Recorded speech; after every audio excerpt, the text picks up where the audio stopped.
My name is Briley Weston. I'm 31 years old. I work at a title company in Springfield, Missouri, and just earned my real estate license after 8 months of studying nights and weekends. I grew up in Millhaven, Arkansas, a small town most people have never heard of, deep in the Ouachita Hills. And for 31 years I lived inside a story that wasn't mine. Started with 4 words from a woman who'd had too much wine at Christmas dinner. 4 words that blew the roof clean off everything I thought I knew about myself, my family, and my whole entire life. You are not ours.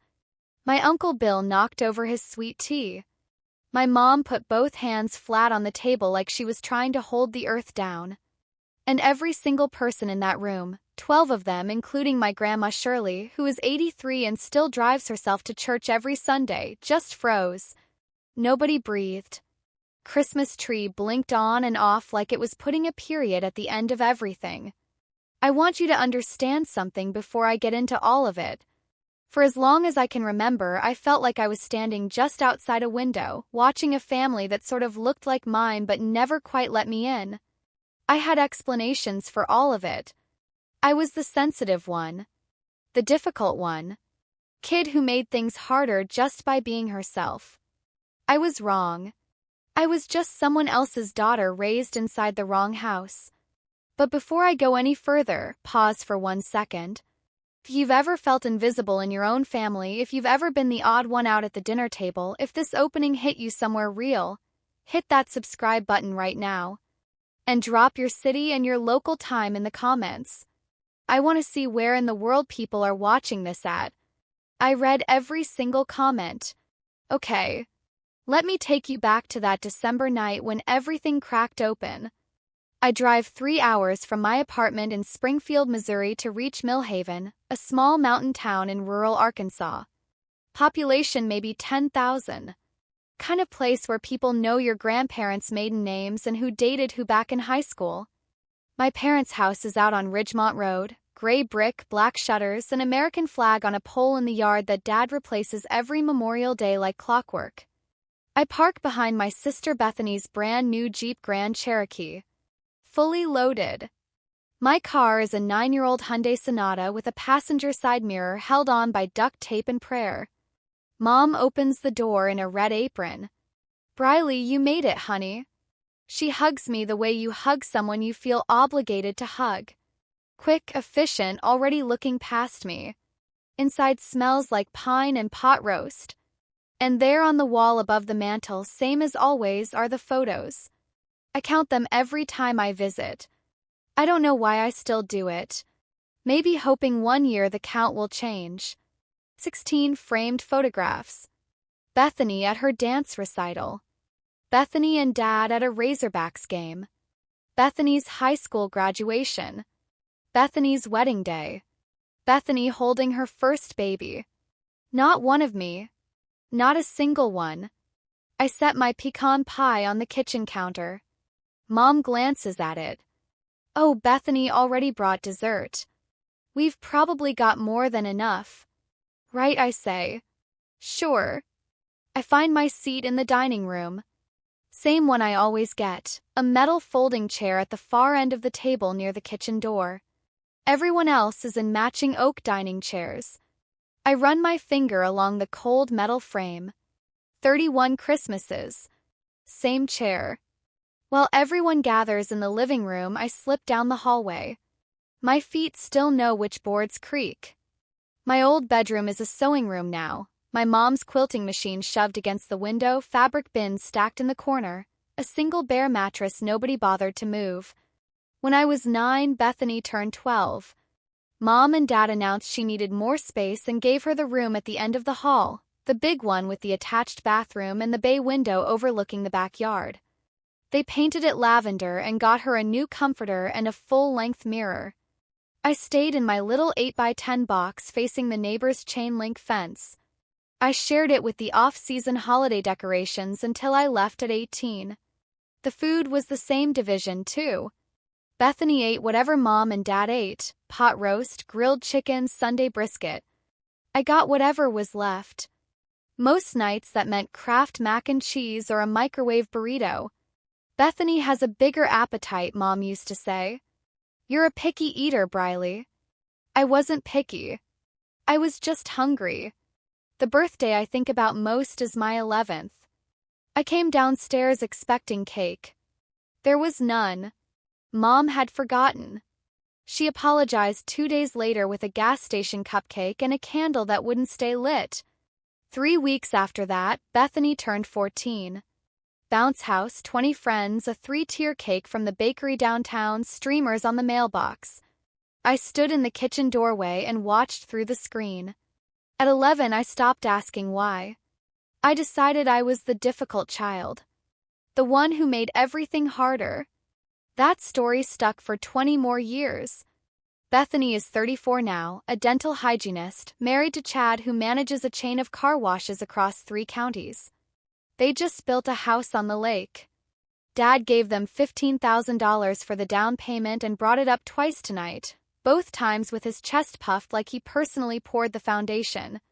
At the dinner table, Bethany's showing photos of her kitchen island on her phone. Dad leans over. That's real quartz, not granite. Bethany grins. Better for resale value. Dad beams. Smart as a whip, this one. I wait for a gap. I got my real estate license last month. I've been studying for 8 months while working full-time at the title company. Dad cuts a biscuit in half. Tim. That's nice. 2 syllables. No follow-up. No questions about the exam or the studying or the fact that I passed on my first try. Just and nice, and then he reaches for the butter. I excuse myself to refill my water and stop cold in front of the TV cabinet. There's a family photo I haven't seen before. Professional studio portrait, blue background, matching outfits. Mom, Dad, and Bethany. Bethany's maybe 14 in it, so this was taken around the time I was 11. They got dressed up, drove to a studio, posed for a professional photographer, and didn't bring me. I pour my water and walk back to the folding chair. The doorbell rings at 6:30. Mom opens it and her smile tightens like a rubber band pulled too far. Carol, you made it. My Aunt Carol steps inside with a bottle of red wine under one arm. Her own, not the one Mom set out. She's Dad's older sister, 64, retired ER nurse, widowed 3 years ago when Uncle Hank had a heart attack mowing the lawn. She's been drinking more since Hank. Everybody in the family knows it. Nobody says it. She finds me across the room in 3 strides and wraps me in a hug so tight I feel her heartbeat through her cardigan. Look at you, she whispers. She holds me at arm's length and studies my face. Her eyes are already glassy. You look so much like, she stops. Her jaw closes. Like who? I ask. She shakes her head. Nothing. You're just beautiful, sweetheart. Dad watches her from across the room. Carol, glad you could make it. He says it the way you say it when you're not glad at all. She sits closest to me at dinner. Asks real questions about my job, my apartment, the real estate license. She'll follow through questions, not filler. Dad interrupts twice. Once to ask if she brought her green bean casserole. Once to remind everyone that pie is at 8. Both times his eyes flick to Carol like he's keeping watch. Mom refills Carol's wine glass without being asked. The time I think she's being a good host. Later I'll understand she was pouring liquor into a situation she couldn't control, hoping it would slow things down. Did the opposite. Carol squeezes my hand under the table. I'm so glad you're here, Briley. Something in the way she says it doesn't land like small talk. It lands like a woman who's been holding something heavy for a very long time and her arms are finally giving out. There's also a new face at the table this year. A family friend named Dolores, Dad's coworker's wife, late 50s, silver-haired, sharp eyes. She'd only met me once before, a few years back. But she keeps watching me and Carol all evening like she can see something everyone else has agreed to look away from. She doesn't say anything. But she doesn't look away either. 12 of us crammed around the table. Dad at the head, Mom to his right, Bethany and Chad beside her. I'm at the far end next to the kitchen pass-through. Carol is across from me. Grandma Shirley's in the middle. The usual rotation of aunts and uncles fills the rest. Dad taps his glass. I want to thank God for this family and for another year together. Bethany and Chad, congratulations on that beautiful new home.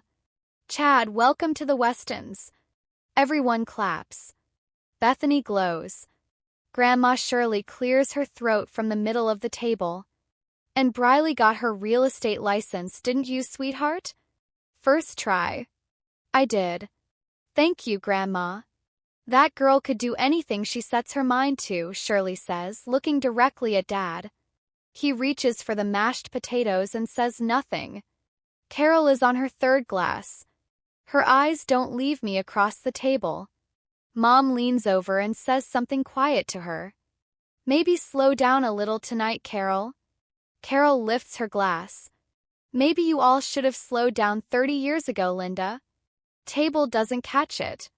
Too much crosstalk, too many plates being passed. But Mom catches it. She sets her fork down, picks it back up, keeps chewing. And I catch it. I look at Carol. She looks at me. Something passes between us I don't have the words for yet. Sits in my chest like a stone dropped in still water. Dessert is 40 minutes away. Carol is on glass 4. She stands up. Chair legs scrape the hardwood. Every head at the table turns. Dad sees it first. Sit down, Carol. Her chin is trembling. She doesn't sit. I've kept my mouth shut long enough. Dad's voice drops. A flat, cold warning. Don't. She looks straight at me. Tears are running past her jaw. She doesn't wipe them. You are not ours. The room goes silent. Kind of silence that presses against your eardrums. A spoon hits a bowl. Chad freezes mid-reach for the rolls. Grandma Shirley puts her hand to her chest. Uncle Bill knocks his tea. Dolores sits perfectly still, watching Mom's face. Mom's glass tips. Sweet tea soaks into the white tablecloth in a slow, spreading stain. Dad pushes back from the table. She's drunk. She doesn't know what she's saying. Carol shakes her head. I know exactly what I'm saying, Gary. I've known for 28 years. I said sit down. She deserves the truth. The room cracks open. Bill pulls his wife's chair back. Bethany stares at me, then at Dad, then at Mom, trying to fit together a puzzle she didn't know existed. And Mom just sits there, eyes closed, hands flat on the tablecloth, like this is a moment she's been waiting for since before I was born. Like the dread of it finally arriving is almost a relief. I look around that table. Dad furious. Mom collapsed. Carol crying. Bethany lost. Dolores watching every single one of them. And I know, in my bones I know, this isn't the wine talking. This is the truth.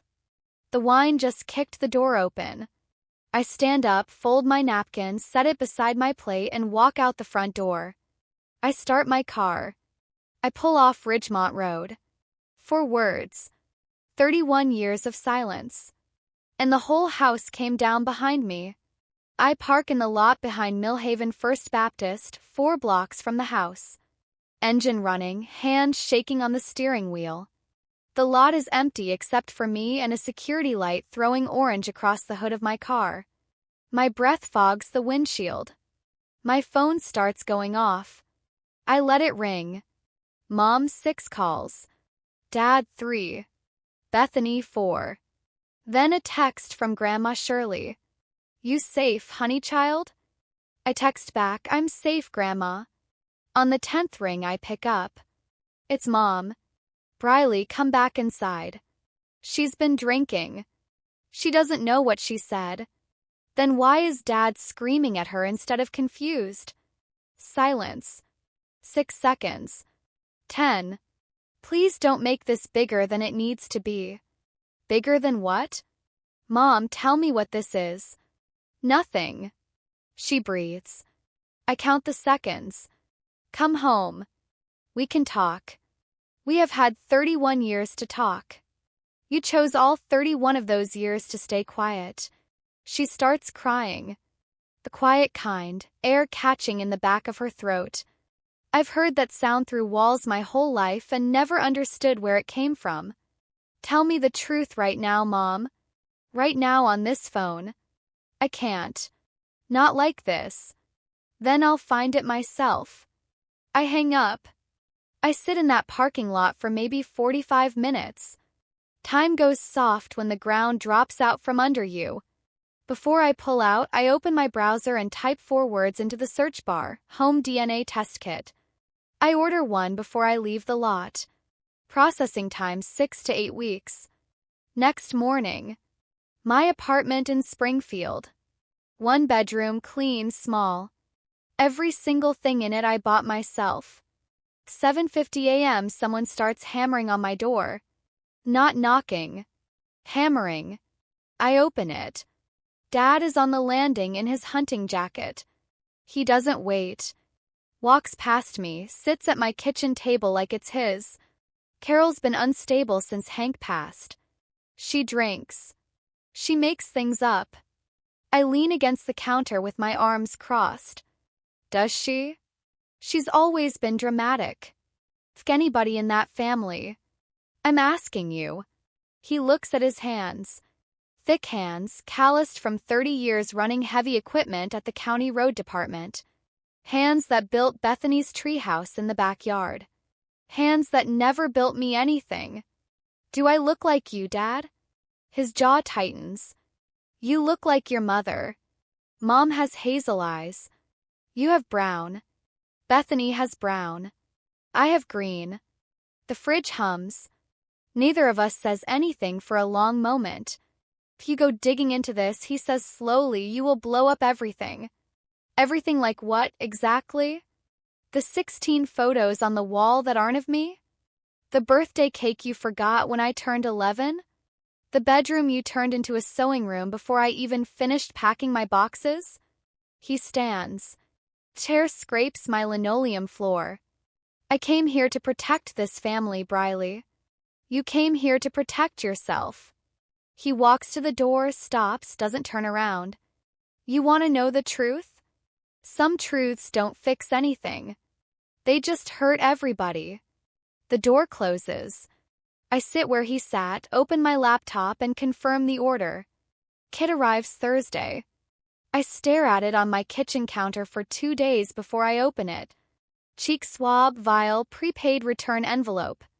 Takes about 90 seconds. My hands shake the whole time. I seal it, drive to the post office on Jefferson Avenue, hand it to the guy at the counter. He smiles. DNA test, huh? My sister-in-law did one of these and found out she was like 40% Scandinavian. Wild stuff. Wild stuff, I agree. On the drive home, I pass Ridgemont Road without meaning to. Muscle memory. I slow down but don't stop. I can see my old bedroom window through the windshield. Bare glass, no curtain, afternoon light sitting on it like it's been waiting. 6 to 8 weeks. That's how long it takes to find out if your whole life was built on a lie someone else told. Real quick, if you're new here, hit subscribe. This kind of story, I tell them every single week. And if you're watching this at midnight wondering how someone could do this to their own child, drop your city in the comments right now. Tell me where you're watching from. Tell me what time it is. You'd be surprised how many people are up at 2 a.m. with stories just like mine. The weeks pass. I go to work at the title company. I study for my first real estate listing. I hold it together at the surface while everything underneath shifts underneath me. Every memory gets a second layer now. Every time Dad looked at Bethany like she hung the moon and looked at me like I was a question mark he'd already stopped trying to answer. Bethany calls on a Sunday. What is going on, Briley? Mom cries every single night. You're tearing this family apart. I'm not tearing anything apart, Bethany. I'm just trying to figure out what it even is. She sighs. Can you just come to dinner? Pretend like things are normal? Things have never been normal. You just had the good seat. She's quiet. I hear Chad in the background asking her something about the TV remote. She tells him to hang on and comes back to me with nothing left to say. Dad sends one text. 1 in 5 weeks. I hope you know what you're doing to your mother. Not to the family. Not to me. To your mother. Still using her like a shield after all this time. In the evenings I go through old photo albums I grabbed years ago when I left home. 3 albums, somewhere around 200 photos across 14 years. I find exactly 4 with me in them. All group shots, church picnic, Bethany's wedding reception, a 4th of July block party. In every one I'm at the edge of the frame, almost cropped. But one photo stops me cold. A backyard cookout, summer maybe 1998. I'm about 3, sitting in the grass. Mom is standing near the grill with a man I don't recognize. Not Dad. This man is tall, dark-haired, laughing at something she said. His hand on her shoulder, easy and comfortable, the way people touch each other when they're not trying to prove anything. I flip it over. Mom's handwriting on the back in blue pen, Monroe and Weston Cookout, June 98. Monroe. A name I had never once heard my parents mention. Monroe. That's not any family name I know. I type Daniel Monroe, Millhaven, Arkansas into the search bar at 11 p.m. on a Thursday. The Facebook profile comes up. Daniel Monroe, Fayetteville, Arkansas. General contractor, self-employed. Age 58. His profile photo is taken at a job site, work boots, gray Henley, laughing at something off camera. His face is completely clear. Green eyes. Strong jaw. A slight wave in the hair. I hold my phone up next to the bathroom mirror. Green eyes. Looking at green eyes. The same jaw. The same wave in the hair that I've hated in every single photo of myself since I was 13. I sit down on the edge of the bathtub and I don't move for a while. I call Grandma Shirley the next morning. She answers on the second ring. Grandma, do you remember somebody named Monroe? Daniel Monroe? A pause. Then, Danny Monroe. Sure, honey. He and your daddy were real close back in the day. Thick as thieves, those two. Then they had some kind of falling out and Danny moved to Fayetteville. Why? When did he move? Oh gosh. Had to be 98, 99 maybe. Your daddy seemed real relieved when he did. Shirley pauses. Honey, some questions only your parents can answer. But I don't think they will. I thank her and hang up. Daniel Monroe. 2 hours away in Fayetteville. Green eyes, dark hair. A man who was Dad's closest friend until he wasn't. Until sometime around 1998, which is about 9 months before I was born. Carol calls on a Thursday evening. Sober. I can tell because her voice is lower, no whine in her voice tonight. I'm sorry, Briley. I should have told you years ago. Then why didn't you? She exhales. Gary told me when you were about 2. He came to my house on a Wednesday afternoon, sat in my kitchen and said he knew you weren't his. He'd suspected from the hospital. Your eyes, your coloring. He went straight to your mother. She admitted it. She'd had a thing with Danny Monroe while your father was away on a long job over in Memphis. 3-4 months. My throat tightens. What did Dad say he was going to do? He said he'd raise you. But he told me point blank, he'd never love you the same. Said it like he was doing something noble. Like he was taking the high road by not walking out. And you agreed to keep quiet? He threatened to cut me off completely. Tell the whole family I had a drinking problem and get me banned from every holiday. So I sat at that table every Christmas and swallowed it down and watched them treat you like a guest in your own home. Carol's voice cracks. 31 years, Briley. I'll carry that forever. Thank you for telling me. I wish it hadn't taken a bottle of Merlot to do it. So do I. I'm going to stop right here for a second because I need you to feel that. 28 years. Carol sat at that table for 28 years and swallowed it down with wine every single Christmas. If that does something to you, if your chest just got tight, drop the number 28 in the comments right now. Just the number. I want to see how many of you felt it. And listen, if you are not subscribed yet, this is the exact moment to do it. 'Cause what comes next? The DNA results. The half-brother I didn't know existed. The first phone call with my real father. This is the part that changes 6 lives. Don't miss it. 7 weeks after Christmas. January 17th, the Monday. I'm eating cereal at my kitchen table that I haven't tasted when the email lands. Subject line, your DNA results are ready. I set the spoon down. Milk drips on the table. I open my laptop. The dashboard loads. Ethnicity estimate, bright and colorful. 44% British and Irish. 26% Scottish. 18% Scots-Irish Southern. 12% German and French. I stare at the numbers. The Weston family always talked about being part Cherokee, Gary's grandmother on his daddy's side, a full quarter supposedly. He kept a framed family tree in the hallway. Grandma Shirley told that story every Thanksgiving like a badge of honor. There is 0% Native American in my blood. And nothing, not a single percentage point that overlaps with the Weston bloodline. I scroll down to DNA relatives. No matches with anyone named Weston. I scroll to the close family section. One name, Marcus Monroe. Predicted relationship, half-sibling. Shared DNA 24.8%. Age 26. Fayetteville, Arkansas. Daniel Monroe's son. My half-brother. Think about what that means. 31 years of folding chairs, forgotten birthdays, mac and cheese, no photos on any wall. 31 years of being made to feel like the problem. And the real answer was sitting in my own DNA the whole time. If this story is hitting you somewhere deep, subscribe right now. Right now. And drop your name, your city, and the time where you are in the comments. I will see it. Let's go. And I just sit there. The fridge hums. The cereal goes soggy.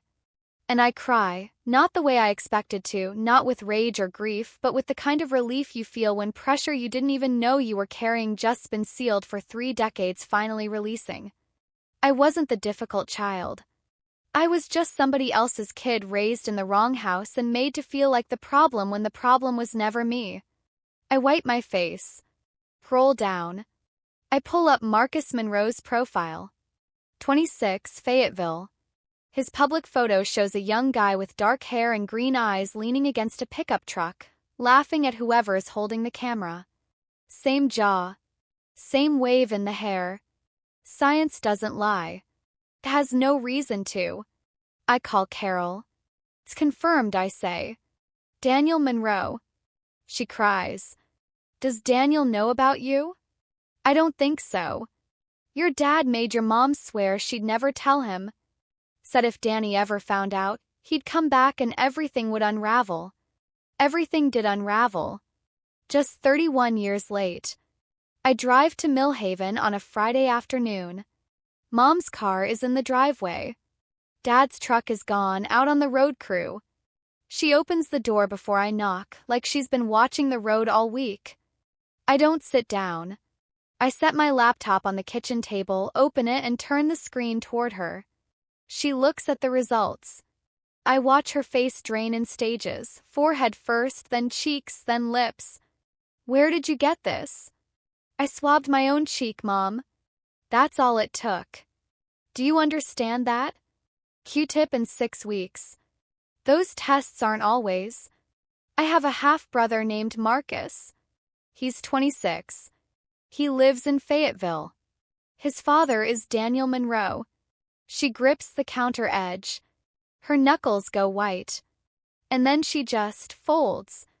She lowers herself into a chair and puts her face in her hands and makes the sound I've heard through walls my whole life and never understood.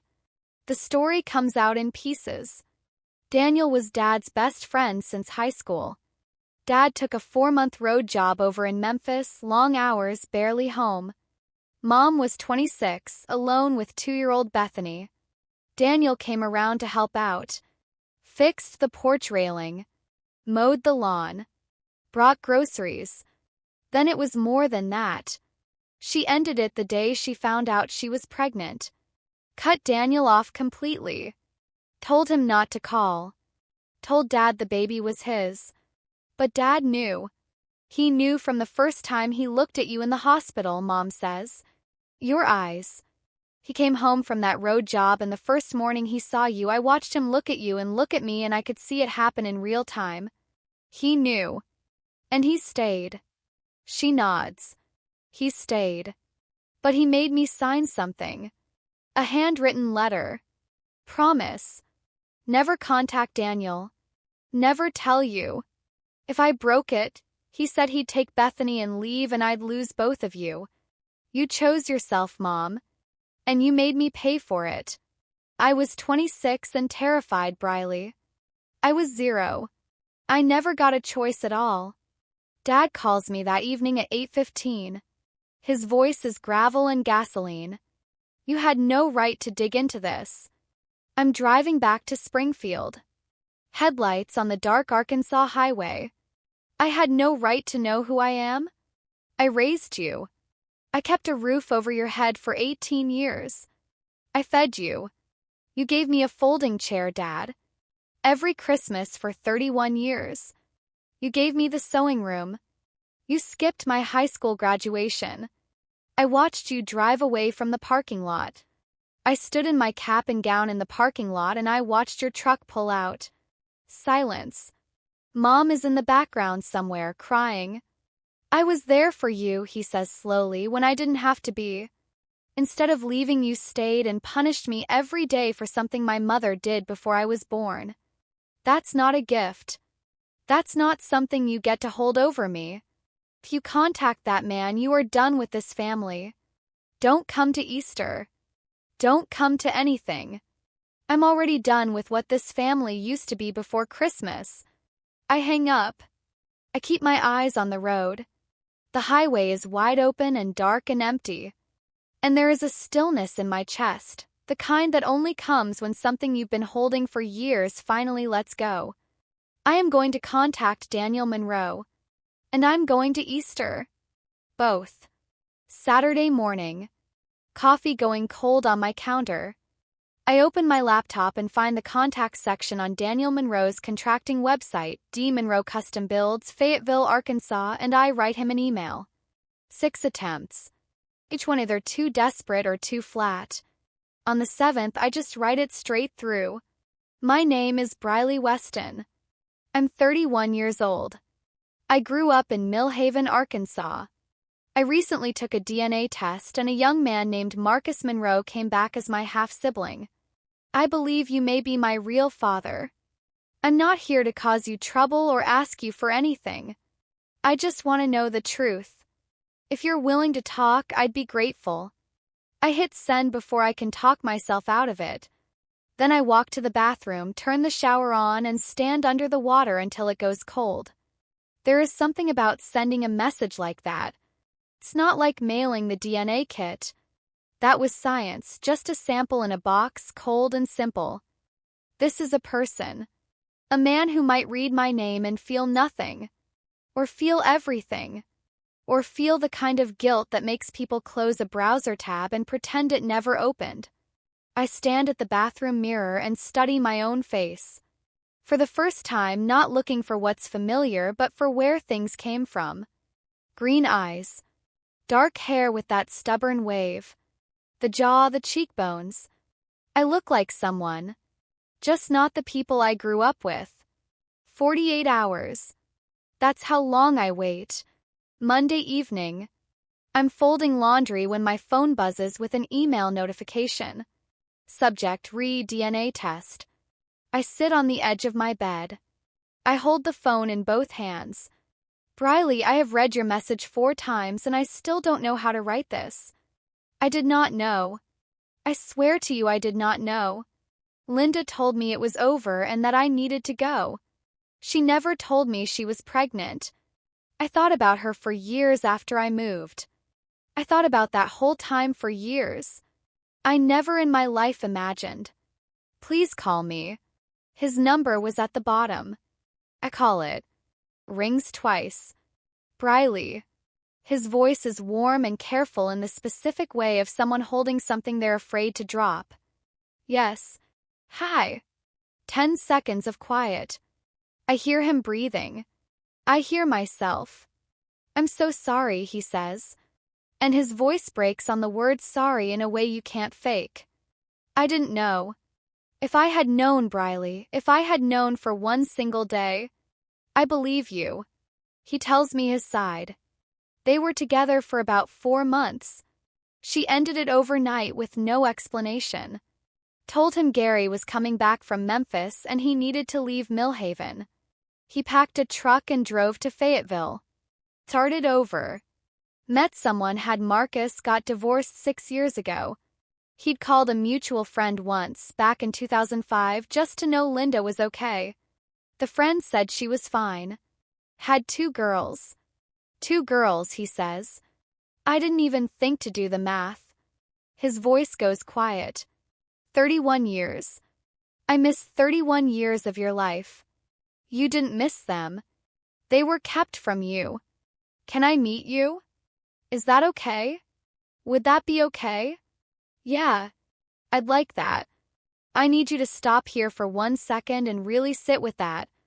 Daniel Monroe lived 2 hours away from Millhaven for 31 years. He had a son. He built a business. He lived a whole life. And the entire time, he had no idea there was a daughter out there eating Kraft mac and cheese in a room with no curtains because a man who wasn't her father couldn't forgive a woman who was her mother. He didn't abandon me. He didn't even know I existed. If that hit different, hit the like button right now. Genuinely helps this story reach people who need to hear it. And if you've ever met a birth parent for the first time as a grown adult, tell me about it in the comments. Drop your city too, I want to know where in the world this story is landing. We meet at a diner in Russellville, Arkansas. Halfway point, an hour for each of us. I get there 20 minutes early, order black coffee, take the booth in the corner facing the door. I want to see him before he sees me. 10:15, the door opens. A man walks in, tall, lean, silver threading through dark hair, work boots, flannel under a canvas jacket. He scans the room. Green eyes. He sees me. Stops. One hand goes to his chest. I stand. My legs aren't entirely steady. He crosses the diner floor and stands 2 feet away and looks at my face the way I looked at my own face in the mirror. You have my mother's eyes, he says. Exactly her eyes. I don't know what to say to that, so I don't say anything. He opens his arms. I step in.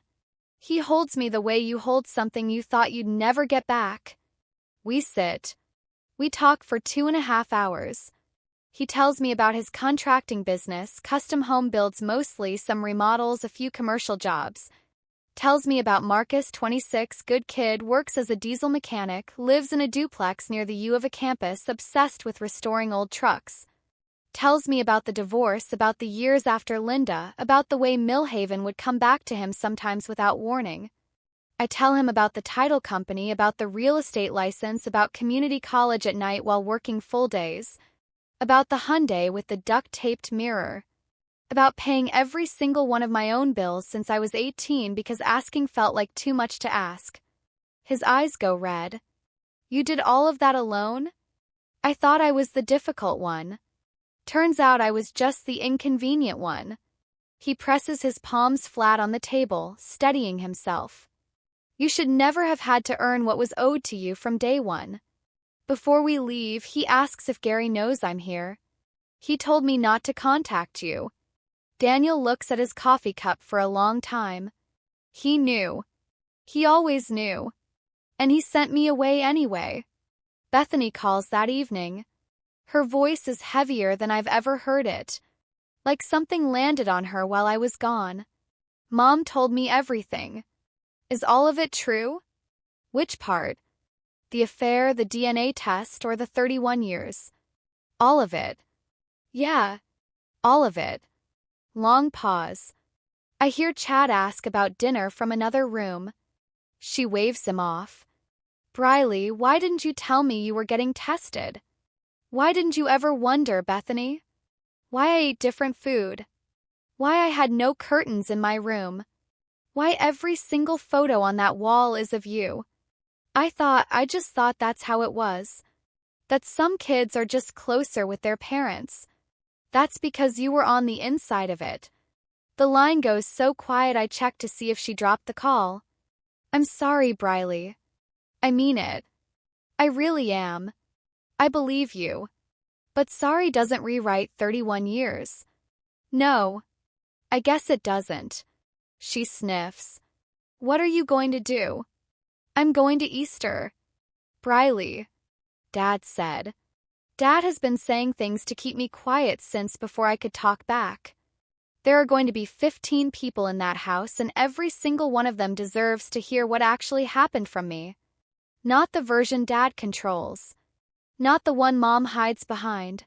She exhales. Do you want me there? That surprises me. You'd come even knowing what I'm planning to do? You're my sister, Briley. That part was never a lie. Something loosens in my chest. Small but real. Yeah. I want you there. Easter Sunday. 5 p.m. The Weston House on Ridgemont Road. I park on the street. I want a clear way out. I'm wearing a blazer over a white button-down. First time I've dressed sharp for a family event. It's not for them. It's armor. And when you're the one choosing to put it on, it feels completely different. My bag has a manila envelope inside. My DNA results, printed full, breakdown of my ancestry, relative matches, Marcus Monroe, half-sibling, 24.8% shared DNA. I walk to the door. Mom opens it. Her face goes through 3 expressions so fast it's almost funny. Relief, then fear, then a careful blankness she's been rehearsing. Briley. Merry Easter, honey. Dad is by the fireplace. He watches me walk in the way you watch a storm you know is coming. Hey, Dad. I told you not to come. Happy Easter. I sit in the living room. Grandma Shirley catches my eye from across the room and gives me one slow nod. Carol is in the corner chair, stone cold sober, hands clasped, back straight. Dolores is there again too, same sharp eyes, watching everything from behind a glass of lemonade. Bethany and Chad arrive 10 minutes later. She squeezes my arm as she passes. Tight, quick. I've got you. Mom pulls me into the kitchen. Briley, please. Not today. I haven't done anything yet, Mom. I'm just here for dinner. I know that look, she says. Then you know. She looks at me for a long moment, then turns away first. The envelope is in my bag. Waiting. Dinner. Dad stands at the head of the table, taps his glass. I want to thank God for this family, for another year together, for Bethany and Chad's beautiful home, for our health. Grandma Shirley clears her throat. And Briley got her real estate license. First try. Dad's smile doesn't move. Briley can speak for herself. She sure can, Shirley says, looking right at him. And it's past time. Dinner moves. Plates get passed. Table hums with crosstalk.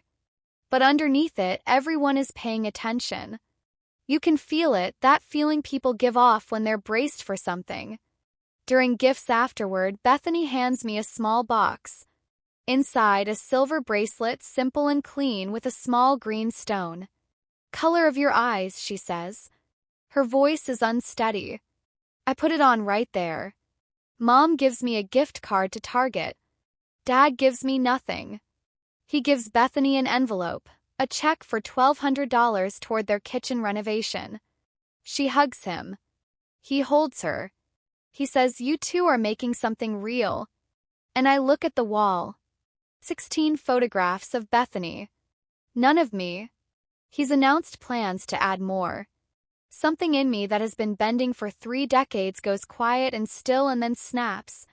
Not anger. Not grief.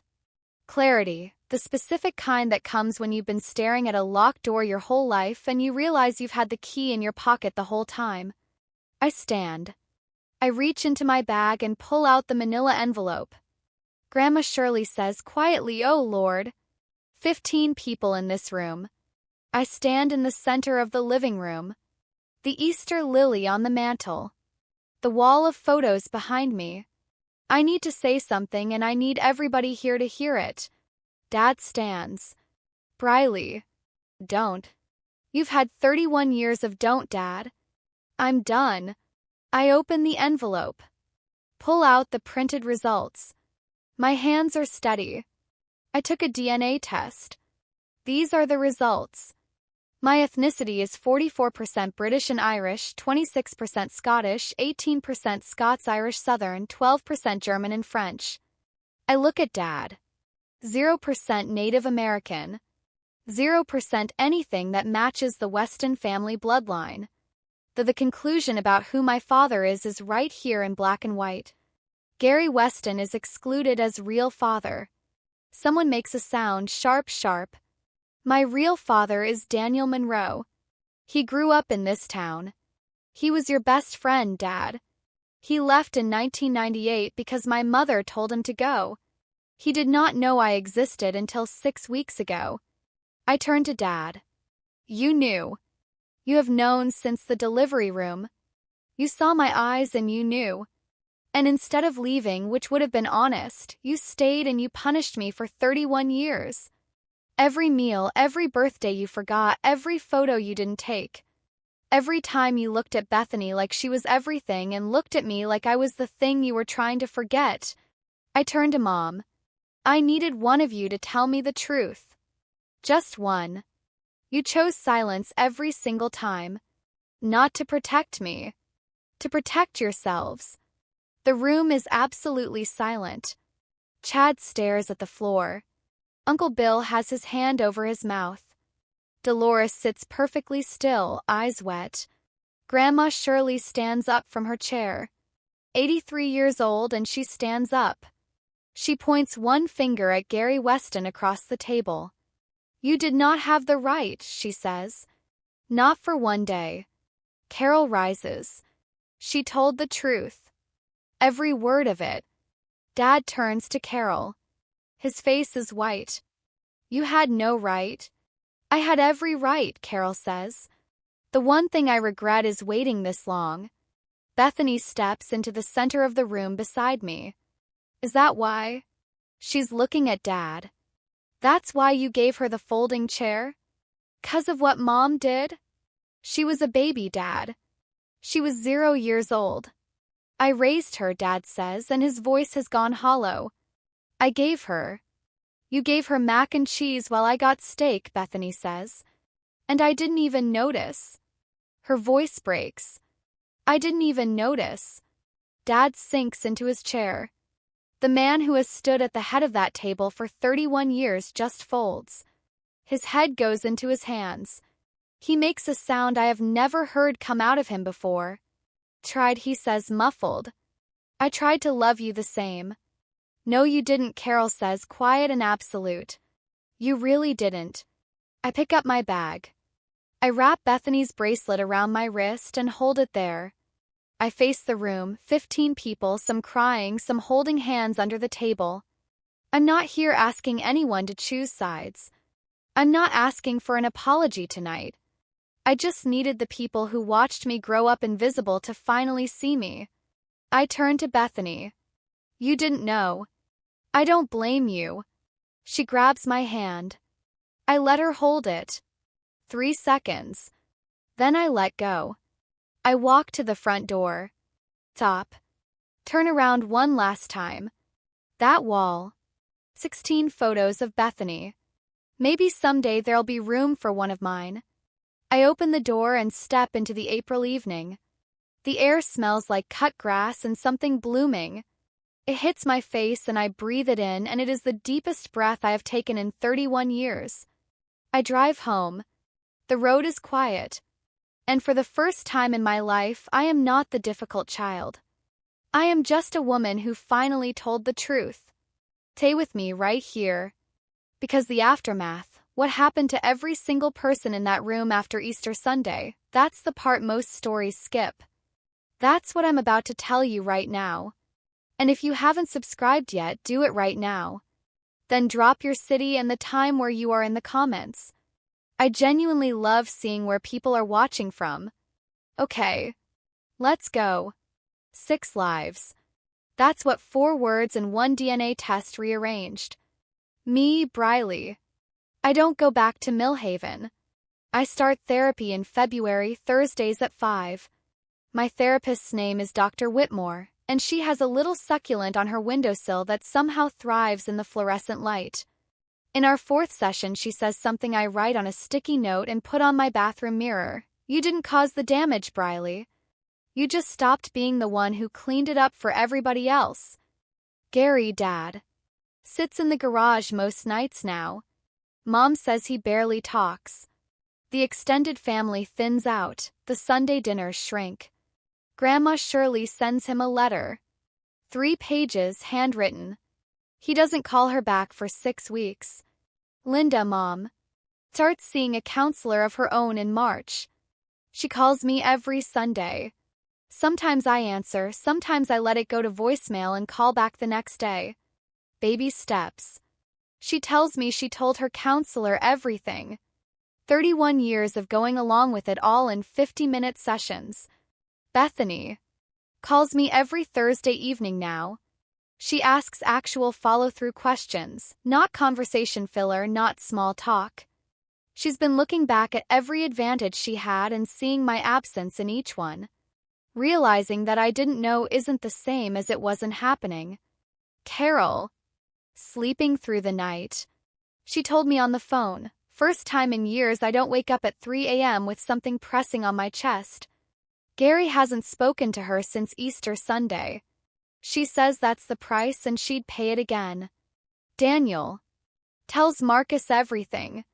Marcus is shocked, but he doesn't disappear. Daniel drives to Russellville every other Saturday to meet me at the same diner, same corner booth. He always gets there before me. He brings things sometimes, old photos, a picture of his workshop, one of Marcus at 10 years old on a bicycle. He doesn't push for more than I can give. He just keeps showing up. Marcus comes along on the 3rd visit. February, the diner slow, just us and 2 older women with newspapers. Marcus is 26, broad-shouldered, grease under his nails the way mechanics always have. He sticks out his hand for a shake instead of a hug, which I appreciate. Some people need a running start. We sit down. Daniel orders for all 3 of us. 3 black coffees. Marcus adds cream to his when it arrives. So Marcus says, looking at the table, "Same dad, huh?" Apparently. He nods slowly. Always figured I'd be an only child forever. He glances up at me, a little sideways grin. Guess I leveled up. I laugh. Real, full, from somewhere I didn't know still worked. The sound surprises me. Daniel looks at both of us.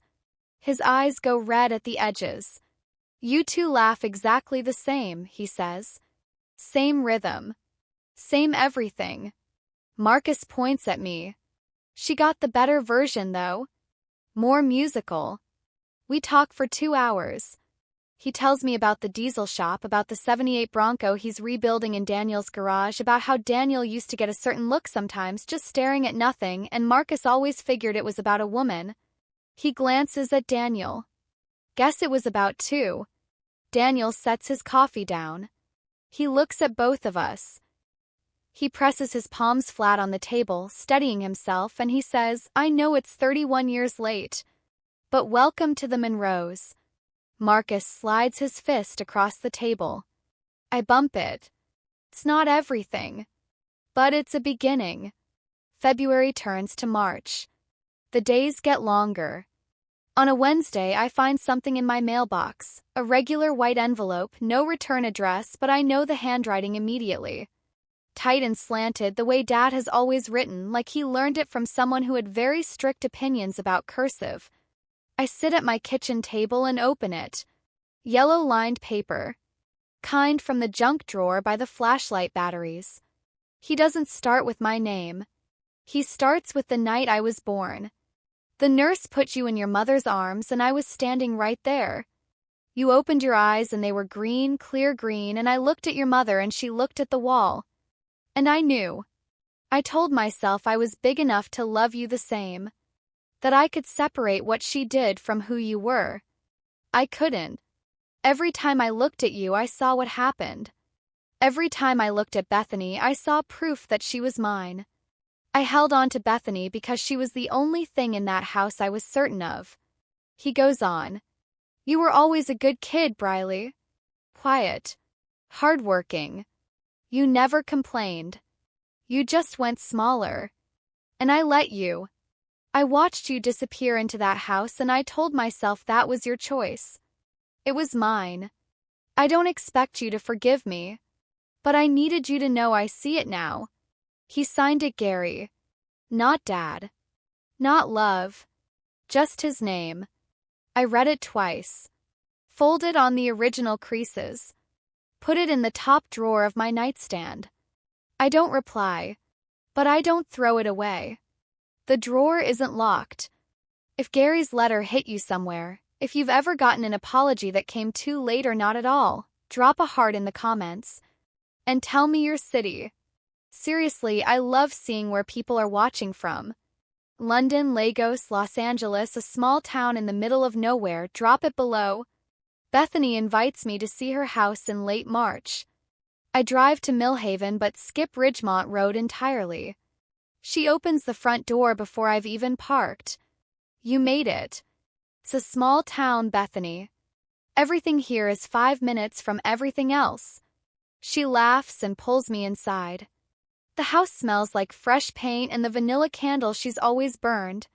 She gives me the whole tour, the kitchen with the quartz island, the reading nook chad built into the staircase wall, the back deck overlooking the yard. Then she leads me down the hallway and stops. I did something, she says. And if you hate it, tell me and I'll take it down. I look at the wall. 3 framed photographs. Not of Bethany. Of me. The first, a church picnic, maybe 2003. I'm 8, sitting cross-legged in the grass with a paper plate, caught mid-laugh at something off camera. The second, 4th of July block party. I'm 12, holding a sparkler. My face lit gold and orange. The third, my community college graduation. I took the selfie myself in the parking lot. Nobody came. Cap and gown, a smile I had to hold steady. But I made it. She found them in the albums. Matted and framed. I know it's not enough, she says. But I wanted you to be on a wall somewhere. Somewhere. I stand there and touch the frame of the graduation photo. The glass is cool. You saw it when it counted, I say. We sit in her kitchen and drink coffee and don't say a whole lot. It's a start. April. My street pushes out its first green. I open my windows for the first time since October. My life has a new shape now. Thursdays, therapy with Dr. Whitmore.